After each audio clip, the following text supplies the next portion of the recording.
मार दिया। वहां पहुंचते ही मुबारक ने जैनुस्सनम को बताया कि ये जिन का इलाका है, हमें यहाँ सावधानी से रहना होगा। मैं मंत्र पढ़कर जिन के बादशाह को बुलाएंगे, बस उसके आते ही उसे सिर झुकाकर नमस्ते करना होगा। वो इंसान या राक्षस किसी के भी भेष में आ सकता है। तब मुबारक ने मंत्र पढ़कर एक चादर से खुद को और बादशाह को ढक लिया। मंत्र के उच्चारण के बाद जोर से बादल गरजे और जिन्नों का बादशाह मनुष्य के रूप में आया। तभी जैनुस्सनम ने चादर हटाकर जिन को झुककर सलाम किया। जिन ने जैनुस्सनम के पास आकर कहा कि मैं जानता हूं कि तुम मेरे दोस्त के बेटे हो। वो जब भी मेरे पास आता था तो मैं उससे हीरे की मूर्ति देता था। 8 मूर्ति देने के बाद मैंने 9वीं मूर्ति तुम्हें देना का वादा किया था। अब मैं तुम्हारे पिता को दिया हुआ वादा पूरा कर सकता हूँ। बस तुम्हें पहले मेरी एक इच्छा पूरी करनी होगी। तुम्हें एक सुंदर मन की लड़की को इस जिन नगरी में लाना होगा। तब जैनुस्सनम ने जिन के बादशाह से कहा कि मैं किसी का मन कैसे देख सकता हूँ। हम इंसान किसी के मन में क्या चल रहा है यह नहीं जान पाते हैं। जिन के बादशाह ने कहा कि हम जिन भी इंसान की तरह ही किसी का मन नहीं पढ़ सकते। हाँ, मैं तुम्हें एक कांच दे सकता हूँ। जिन ने आगे कहा कि यह एक जादुई कांच है। इसमें जिस भी लड़की की शक्ल सुन दर दिखे तो समझ जाना कि उसका मन अच्छा है। इस शीशे की खासियत यही है कि इसमें किसी भी बुरे दिल वाले की शक्ल अच्छी नहीं दिखती है।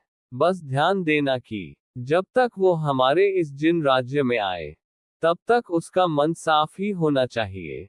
अगर यहाँ पहुँचने पर उसका मन मैला दिखा तो उसकी सजा तुम्हें मिलेगी। जिन की बात सुनने के बाद जैनुस्सनम और मुबारक दोनों उसी नाव से नदी के दूसरी ओर पहुंच गए। दोनों वहां से उनका इंतजार कर रहे सेवकों के साथ काहिरा लौट आए।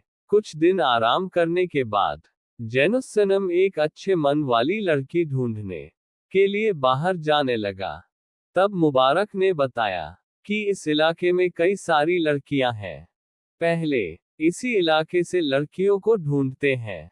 इतना कहते ही मुबारक ने एक बुढ़िया को लड़कियां ढूंढने का जिम्मा दे दिया। कुछ ही दिन में वो बुढ़िया कई सारी लड़कियां मुबारक के घर लेकर आ गई। सारी लड़कियां दिखने में काफी खूबसूरत थी, लेकिन जादुई कांच में कोई भी सुंदर नहीं लग रही थी। शहर की सारी लड़कियां देखने के बाद मुबारक और जैनुस्सनम दोनों ही बगदाद चले गए। मुबारक और जैनुस्सनम दोनों ने मिलकर बगदाद में अच्छे दिल वाली लड़की ढूंढना शुरू किया। कई दिनों तक कुछ न होने पर दोनों ने एक कमरा किराए पर ले लिया। उनके पड़ोस में मुराद नाम का आदमी रहता था। उसने एक दिन दोनों से बगदाद आने का कारण पूछा। मुबारक और जैनुस्सनम ने उसे बताया कि वो एक अच्छे मन की लड़की ढूंढ रहे हैं। उन्होंने मुराद को यह नहीं बताया कि उन्हें लड़की को जिन के पास लेकर जाना है। ऐसे में मुराद को लगा कि जैनुस्सनम बादशाह खुद विवाह करने के लिए लड़की ढूंढ रहा है। ये सोचकर मुराद अपने साथ बादशाह को एक लड़की के घर लेकर गया और उसके पिता से बातचीत करने लगा। तभी उसकी बेटी वहां आई तो मुराद ने उससे चेहरे से नकाब हटाकर सबको आदाब करने के लिए कहा।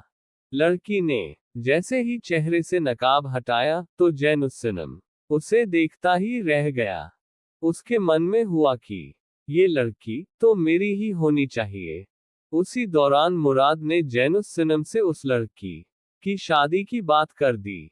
लड़का बादशाह है जानते ही लड़की के पिता ने तुरंत शादी के लिए हाँ कह दिया।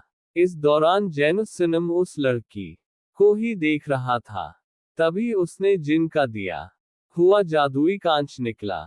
वो लड़की उसमें भी बहुत सुंदर दिख रही थी। ये देखकर जैनुस्सनम बेहद खुश हुआ। तब तक मुराद ने दोनों का निकाह भी तय कर दिया था। जैनुस्सनम शादी की बात सुनते ही डर गया, लेकिन उससे उस लड़की से प्यार हो गया था। इसलिए 2 दिन बाद उसने लड़की से निकाह कर लिया। जैनुस्सनम उससे प्यार करने लगा था, इसलिए चाहता था कि वो उसे अपने शहर लेकर जाए। तभी मुबारक ने कहा कि तुम ऐसा बिल्कुल भी मत करना, वरना जिन तुम्हें बुरा दंड देगा। किसी तरह से अपने दिल पर पत्थर रखकर वो उस लड़की को जिन के शहर लेकर जाने लगा। रास्ते में मुबारक से जैनुस्सनम की पत्नी ने पूछा कि मेरे पति मेरी तरफ देखते भी नहीं है क्या, ये मुझे पसंद नहीं करते? इसका जवाब देते हुए मुबारक ने बताया कि वो तुमसे बहुत प्यार करता है, लेकिन उसकी कुछ मजबूरी है। इतना कहकर उसने जिन का वो पूरा किस्सा सुना दिया। लड़की जोर जोर से रोने लगी, लेकिन कोई उसकी मदद नहीं कर सकता था। कुछ ही देर में तीनों जिन के शहर पहुंच गए। जिन्नों का बादशाह लड़की को देखकर बहुत खुश हुआ। उसने मुबारक और जैनुस्सनम दोनों को अपने राज्य वापस लौटने के लिए कह दिया।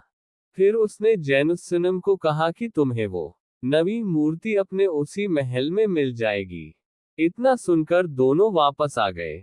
जैनुस्सनम उस लड़की की याद में रोता रहा, लेकिन कुछ कर नहीं पाया। वो वापस काहिरा आया और माँ को सब कुछ बता दिया। माँ ने कहा कि अब तो वो मूर्ति वहां आ गई होगी, चलो उसे चलकर देख लेते हैं। माँ की जिद को देखते हुए जैनुस्सनम उस महल में चला गया, लेकिन उसके मन में वही लड़की थी।